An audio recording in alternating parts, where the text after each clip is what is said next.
And I thought it was appropriate to tell a story of the Swiss mountains. So this story takes place in a village called Les Diablerets, which today is a ski resort very high in the Swiss Alps. But a few hundred years ago, in the 1700s, terrible events happened there. And the story I'm about to tell today is the story about these terrible events and how it got to be called Les Diablerets. Or Les Diablerets means the little devils, and not a lot of places in the world are named after the devil. So in the 1700s, that small village very high up in the mountains used to be a very prosperous village where the meadows were very lush and people could grow more or less anything they wanted, for it was very well exposed to the sun and didn't experience the harshness of winter in the same way other villages did. For some reasons, storms just passed by and didn't stop on top of the village. And they really had a number of years where life was easy. And well, other villages around there, life was not like that.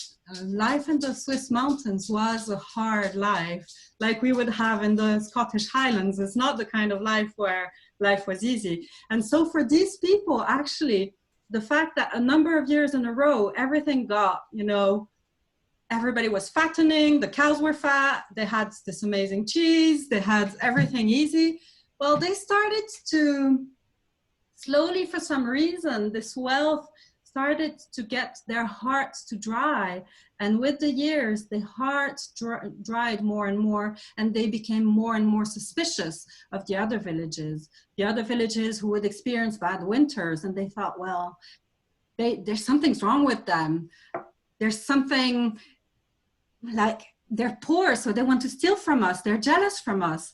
And as years passed, the community closed upon themselves and disconnected completely from the rest of the valley. And the rest of the valley, honestly, didn't want to have anything to do with those people who thought they were so much better than anybody else.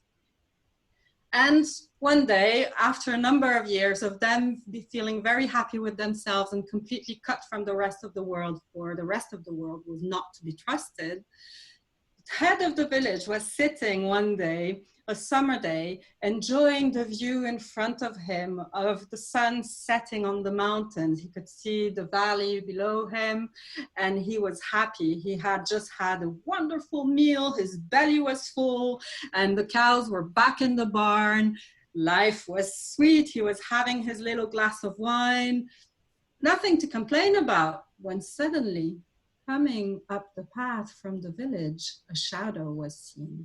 And as it grew closer, it was an old woman. She was in rags, skinny to the bone, and old, obviously very, very poor.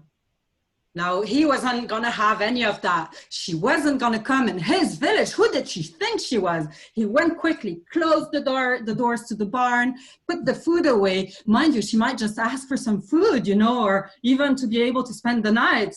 How dare she? And so, indeed, as she came closer, she was just exhausted from the climb, poor old woman. And she was, good man, may I ask for a glass of water? And maybe, would it be possible to sleep in the barn for the night? There's no way. Who do you think you are? You come here and you ask of me this? Out! You're not welcome here. Go away! The poor old woman, all weak in herself, just left. And as she left the village, dark clouds could be seen gathering on the top of the mountains. And she walked past the corner of the village. And just as she passed the corner, that frail old woman just stood up. And she was a strong woman suddenly, for she was the spirit of the mountain. And she had tested that man, and she was not happy. You fool, she said. And as she continued to walk up towards the top of the mountain, the black clouds kept gathering and gathering. And when she reached the summit, a big storm erupted. Wind was howling, hail was falling, and thunder and lightning was coming. And there she looked upon the village from the top, and she cursed it. What I gave, I can take back. And this lush meadow will now be a desert of stone. I curse you! I curse you! And the lightning struck and hurt and hit, and the mountain cracked open, and a full piece of the mountain fell and slid, taking in its way everything. In the morning, a clear blue sky and silence. A field of rocks. Nothing was left, not even a tiny piece of grass. Well, she gave this place to the little devils to come and play there. And now if you go there just before sunset, you'll find little fires playing in the middle of the field of rocks. And those little fires are the little devils, and they throw stones at each other. So it's still today quite dangerous to go up there. And you also see little blue fires who are said to be the souls of those who died there that day. And on top of there, you'll see the remnant of that summit that stands just as a finger, just as a peak of the remaining finger of the spirit of the mountain, reminding people to respect the mountain. That's the end of my story.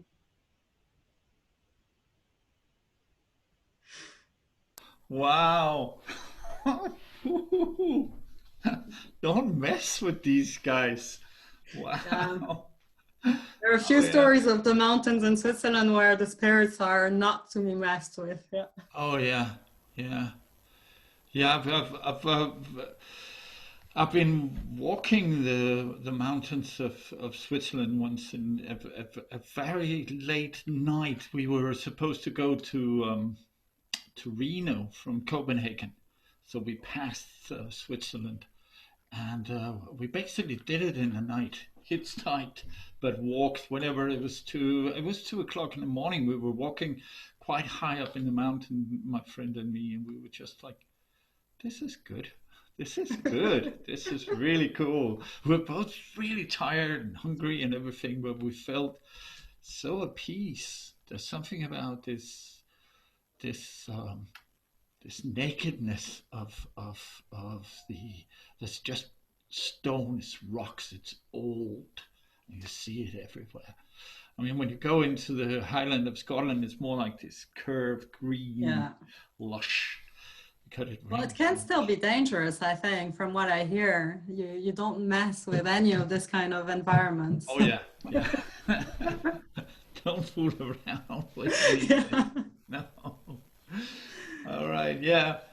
But when my father lived, there were two houses very close to each other. One was rich, one was poor, and it was on Christmas Eve when this poor man came and knocked on the door to the rich woman, and she said, "No, no way, you can't stay here. It's not for you." So he went to the next place, and when he got in there, they were just everything was open, and they slaughtered their only goat, with a horn, and they had his feast, and it was really, really nice, gentle couple, and everything was fine. They gave him the only bed they had, and they slept on the floor. So in the morning he said, "How many horns did that goat actually have?" "Well, it has two, of course." "Well, you have two wishes." And they were going like, what wishes? I don't. Do we need anything?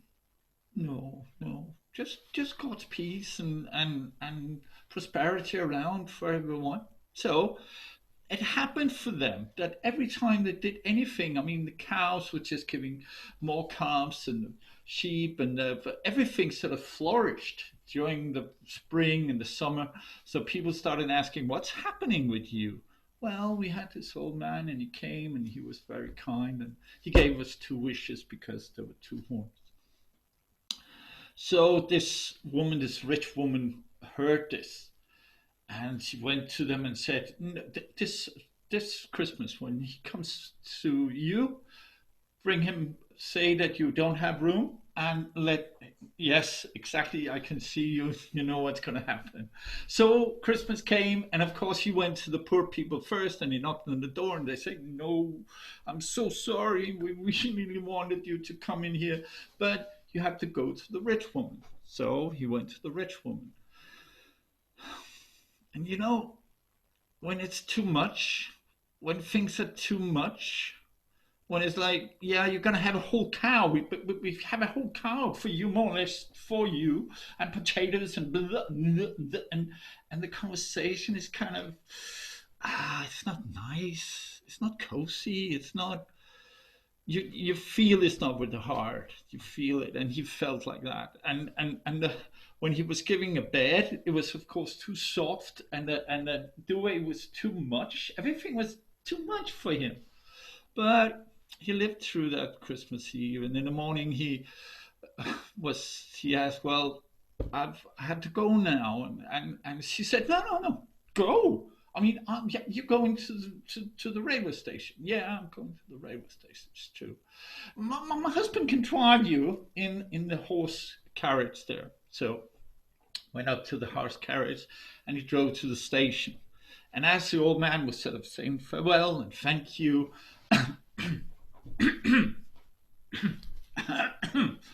oh yeah, sorry. How many horns did that cow have that we had yesterday? And he was instructed by his wife to say 4. Of course, only had 2, but 4. And so the old man says, yes, well, then I grant you 4 wishes. And then he went on the train and left. And of course, the man was just excited. He was so, what's going to happen? We're going to find out in 4 wishes. It's going to be so cool. And he gave the horse a whip and a whip and a whip. And the horse went sort of outside the little road there, and the wheels just went. He stumbled out and he looked at this, and he was going to the horses, and he was like, what is this? Oh, I'm getting late. I want to be home with my wife. I wish you were in hell. Yeah, that was the first wish. And then you have to walk and walk and walk and walk and walk. And it took some time for him to come home. And at home, she was waiting for him. Oh, where is he? Where is he going? I can't see him. Oh, I wish he was here. Second wish. And he was standing there. What happened? What happened to you? Why are you on your home? Well, accidentally I said wish these horses were down in hell. What? Have you wasted 1 wish on that? But why am I here? Yeah, I wished you home. Have you spent a wish on that? And they started arguing, you know. And at one point, one of them he was so, the woman was just really hard on him. She was going away. And at one point, he was so defensive. He was just going, oh, I wish those 4 horns were on your head. Yeah, I don't know if you can guess the last wish.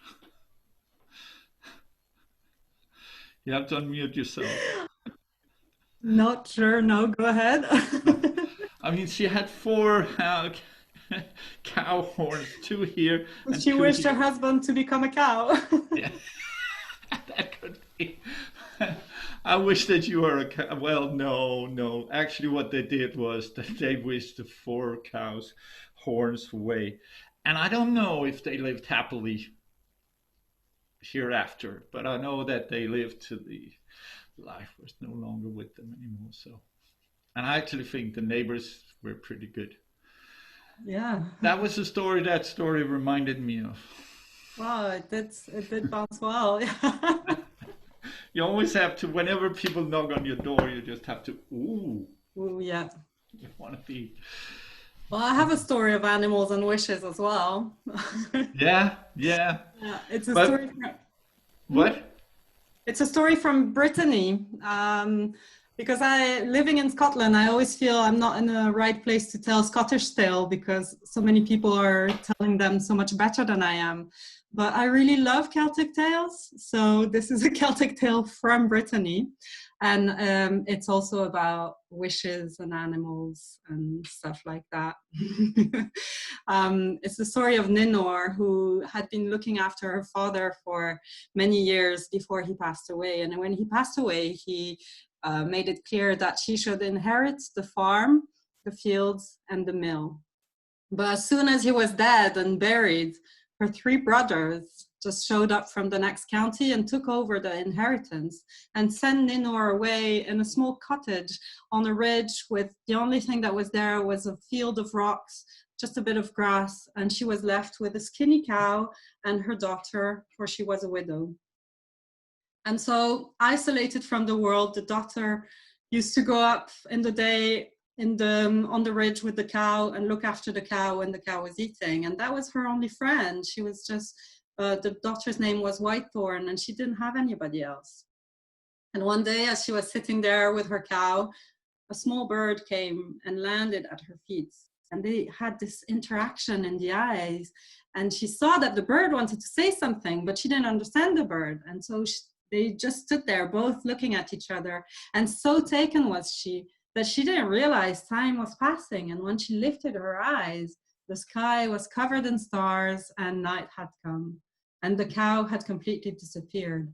And she looked for the cow everywhere and she couldn't see it. So she ran back home. And as she got back home, she saw her mom, Ninor, kneeling on the ground next to a pile of bones, for the cow had been caught by the wolves, and too weak she was to run away. They ate her. Whitethorn, the daughter, was devastated. She cried herself to sleep that night. And very late in the night, early morning, she woke up. Sure, she could hear her cow outside calling for her. So she went out in the dead of night, barefoot, up to the ridge looking for her cow. And when she reached the top of the ridge, sunrise was coming. And just as the first rays of sun appeared, she could see the cow was not there, but at her feet, a golden coin. So she pushed it with her toe, and it was not a golden coin. It was the grass of fairies that they let you see at dawn when they want to give you a gift. And when they give you the gift of fairy sight. And indeed, just as she lifted her eyes, the bird from the day before was there, except this time she could understand him. Hello, my name is Robin Redchest, and I have a gift for you. You have a gift for me? Yes, I'm allowed to give 1 gift a year. And this year I've decided I want you to have everything you need. Everything I need? Do you mean I could have like wooden shoes? You could have any type of shoes you want. Yeah, I'm going to make sure of that. What should I do? Asked Whitethorn. Well, you need to walk back down to the beach, and just behind the rushes, you'll find 2 pairs of wooden shoes and a staff. Put the shoes on, walk across the water to the closest island, walk around the island to where the seaweed is the color of the sea, and you'll find a big boulder. And with your staff, hit as hard as you can on the boulder, and something will happen. So Whitethorn walked down to the beach, put on the shoes, walked on water, walked around the island, found the boulder, and hit as hard as she could. And the boulder broke open, and a beautiful white cow came out with the kindest eyes. Sea Cow, she was called. And they became very close friends, and they could chat. So they walked all the way back home, had a good conversation. Ninor met the cow, and the next morning she went up on the ridge. Whitethorn went up on the ridge with her cow and sat there while the cow was eating the grass. But it was a fairy cow, so when she was eating the grass, for every bit of grass she was eating, wheat was growing. And within a few hours, the field of rocks had turned into a beautiful field of wheat. Everything had grown. Now they had a field. Well, when people heard about the amazing powers of the cow, everybody wanted to buy the cow, including Ninor's older brother. Well, they came to an agreement that he could have the cow in exchange for the farm, for the father's farm. And that night, as they moved into the farm and Whitethorn went to say goodnight to the horses in the barn, she was really sad that her friend was not there when she heard a voice behind her. And she turned around and it was Sea Cow. Sea Cow was back. But what are you doing here? My uncle is going to hear about it and you're going to have to go back, or we're going to have to give the farm back.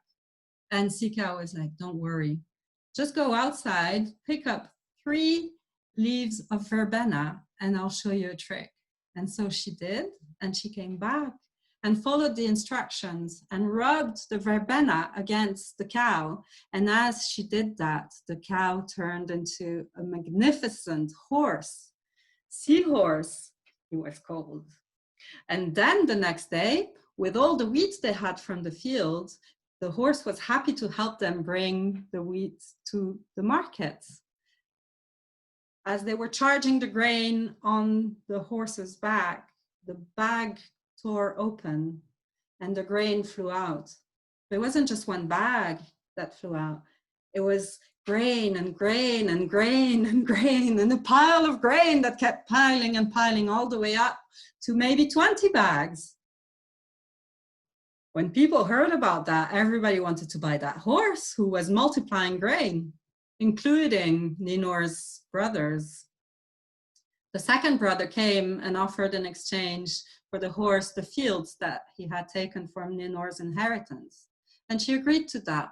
And so the horse went away, and that night Whitethorn went to say good night to the horses in the barn, very sad that Seahorse had disappeared, when she heard a voice behind her.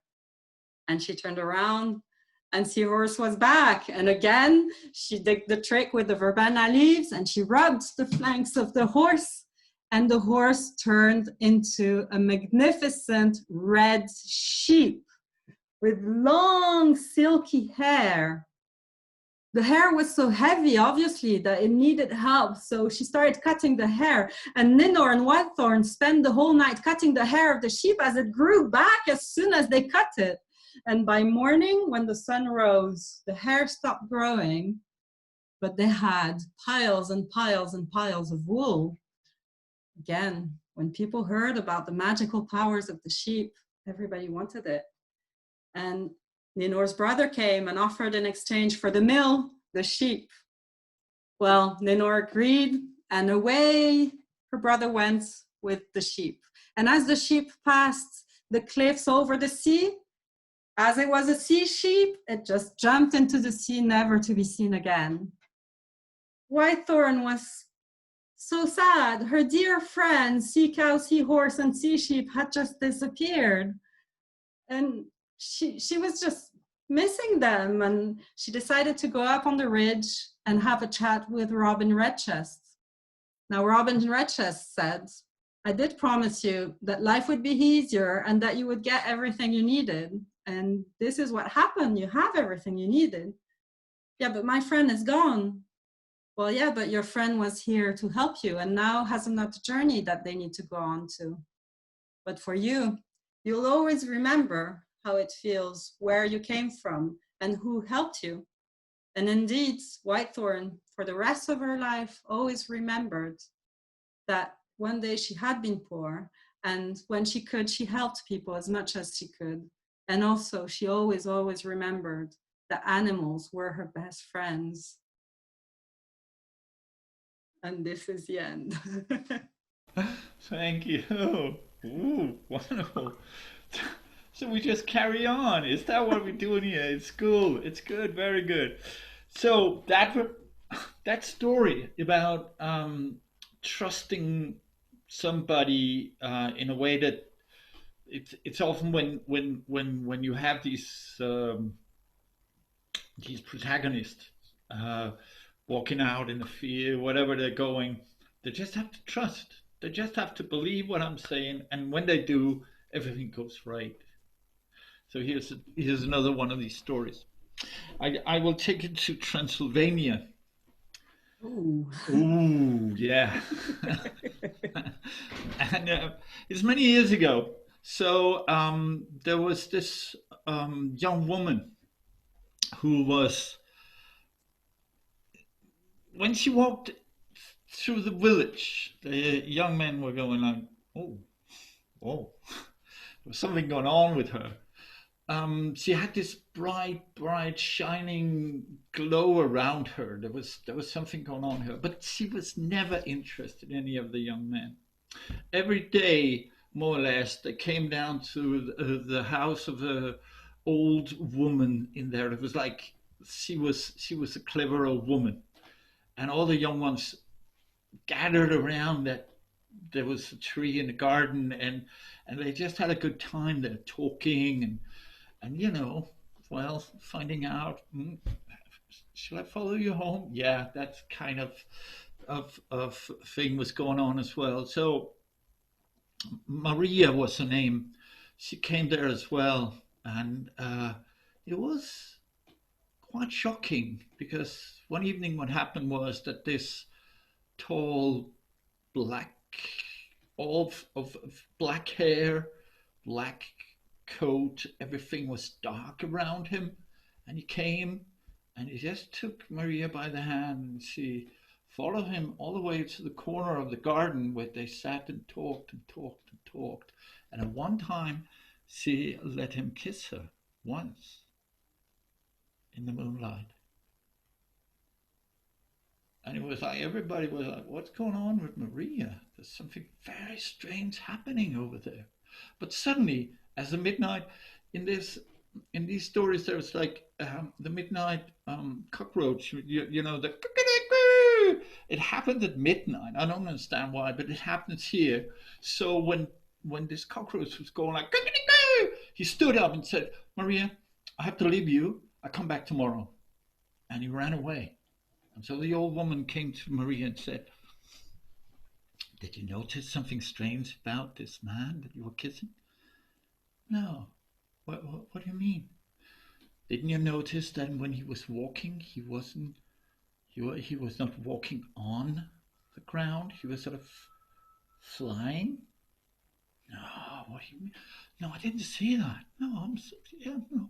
Next day he came, they sat in the corner, the moon was shining, and he kissed her twice, and he got up with the and he ran away, and the old woman came to her and said, didn't you notice something strange? What was going on? No, I didn't.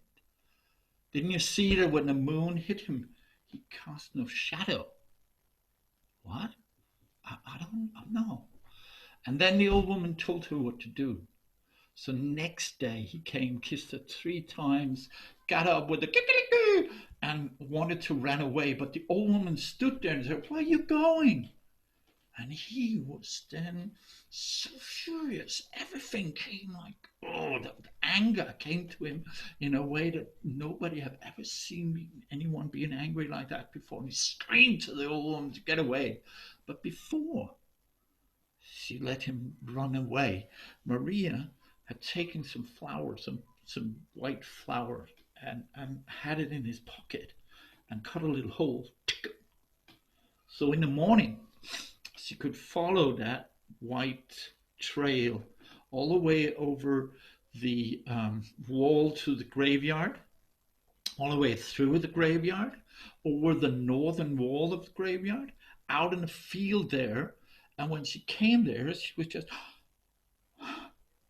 there was a dead body lying there and a dead man. She could recognize his clothes, but he was all going into pieces there with the worms crawling, and she was screaming. Of course she was screaming.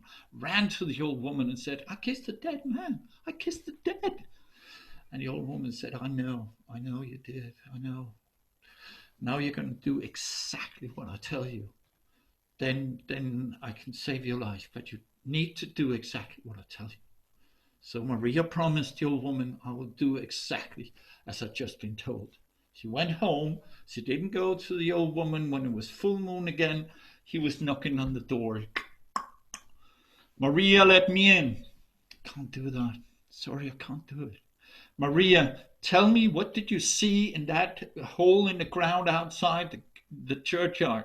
I didn't see anything. Maria, if you don't tell me what you saw, I will jump in and kill you. but I didn't see anything. So he jumped in and killed Maria. She had made a letter to all the servants. Bury me. First of all, don't carry me out of the door. Make a hole in the wall, in the northern wall, and take me out there, and then bury me at the foot of the apple tree, the beautiful apple tree. Just bury me there. They did, and out of the ground came this beautiful white flower. It was just amazing, and it was gorgeous. The smell was just... So it was a young... It's called... He wasn't really a prince. He wasn't like the king of... But something like that came passed by. And when he saw that flower, he was enchanted. He wanted to have it. So he asked around, what would happen to this flower? Nobody lives here anymore. Maria is gone and everything's... So he very carefully took a lot of soil with him as well, digged out that flower and brought it home and had it next to his bed in a jar or something. And so when he fell asleep at night, that flower became Maria. And Maria laid at his side and started scratching him on the chest. And in the morning when he woke up, it was the flower. But when he came down and sat and had his breakfast, he was going like, I'm so tired. And here he had this scratch mark and he didn't understand it. What was going on with this? So he realized that was that flower. It came from that flower. There's something going on with that flower. So when he pretended in the night, he was going like, and then the flower turned into become Maria, laid on his side, and he opened his eyes and said, who are you? And what are you doing? And she said, I'm Maria. And he said, Maria, please don't do this. And why are you here? And she said, thank you. You have a good heart. And if a Christian good-hearted man spoke out my name, my curse is gone. And I can be Maria the rest of also in the daytime. And so I told you Maria was, and he was, So he proposed and they got married. And soon after that, he had this, he was beautiful, a little baby boy. But at full moon, a knock on the door. Maria, let me in. I can't do that. Maria, tell me, what did you see in the hole in the ground? What did you see there? I didn't see anything. I saw nothing. If you didn't tell me, if you won't tell me what you saw, you're going to tell me that now. If not, I'm going to jump in and kill your little boy. I didn't see anything. So he jumped in, killed the little boy, and ran away. And Maria was devastated, of course. But the whole day passed, and the next day he knocked on the door. Maria, let me in, I can't do that. What did you see in the hole in the ground? I didn't see anything. If you don't tell me, I will kill your husband, this man of yours. And then Maria said, you can't do that. He is light. He is everything. You're nothing. You can't reach him. He is better than you, and he will always be.